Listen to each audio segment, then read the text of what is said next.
ফ্লাইটের আমাদের একটু দেরি আছে, তাই বালি এয়ারপোর্টে ঘুরছি আর আপনাদের দেখাচ্ছি ভিডিও করে। ডোনাটের এই দোকানটায় এসেছি। ডোনাটের কত রকম ভ্যারাইটি দেখুন। এত ভ্যারাইটি জেনারেলি এয়ারপোর্টে দেখা যায় না, তারপরে আবার এত ছোট দেশের এয়ারপোর্টে এত রকম ডোনাটের ভ্যারাইটি বিক্রিও হচ্ছে প্রচুর, এবং ভীষণ টেস্টি। ফুপাইও খেয়েছে।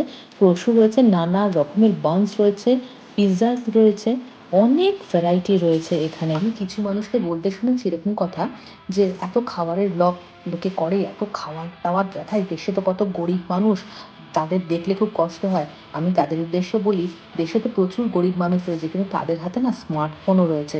এবং আজকাল আমি দেখেছি গরিব মানুষরাও, মানে যারা গরিব ছিলেন একসময়, তারাও কিন্তু এখন ব্লগ করে টোরে ইউটিউব করে প্রচুর টাকা রোজগার করে ফেলছেন। সুতরাং এখন গরিব যে কতজন আছেন দেশে তা বোঝা মুশকিল। আমাদেরও তো অনেক কিছু ইচ্ছে থাকে, আমরা তো অনেক কিছুই করতে পারি না, অনেক কিছুই আমাদের সাধ্য থাকলেও সাধ্যের মধ্যে হয় না, তখন তো আমাদেরও কষ্ট হয়।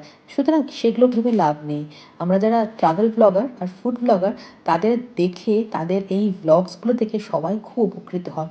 কত রকমের এখানে আমি ফ্লাইটস দেখলাম, জানেন তো? এটা তো মালয়েশিয়ান এয়ারলাইন্স, এটা মোটামুটি সবাই জানেন। এটা হচ্ছে বাটিক এয়ার, এটা আমি ট্রাভেল করেছি।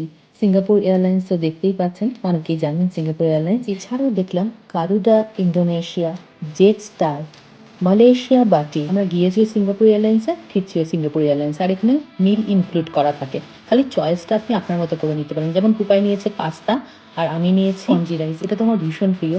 আমার এই ছোট্ট ব্লগটা কেমন লাগলো আপনারা জানাবেন অবশ্যই। ভালো থাকবেন আর সাথে থাকবেন ট্রাভেল ফুড অ্যান্ড লাইফে।